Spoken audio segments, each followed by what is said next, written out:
नमस्कार मित्रांनो, मी डॉक्टर मनीषा. आजच्या व्हिडिओमध्ये आपण बघू मनावर ताबा कसा मिळवायचा.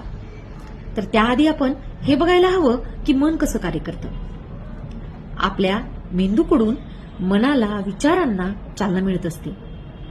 आपले जे 5 सेन्स ऑर्गन आहेत ते आजूबाजूच्या परिस्थितीचा चव घेणे, वास घेणे, ऐकणे, बोलणे वगैरे याकडनं, सेन्सेसकडनं आजूबाजूच्या परिस्थितीचा आढावा घेतात.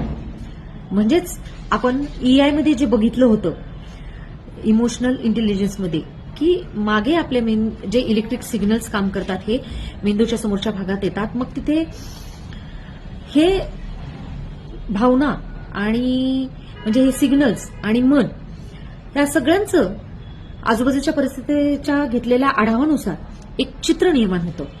त्या पद्धतीच्या आपल्या एक भावना निर्माण होतात आणि मग आपली एक विचारसरणी, वागणूक हे सगळं त्या ठिकाणी तयार होत असतं.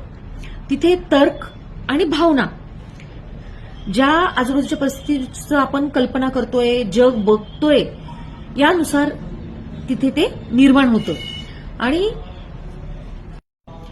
त्यानुसार मनाची अवस्था, विचार हे निर्माण होतात.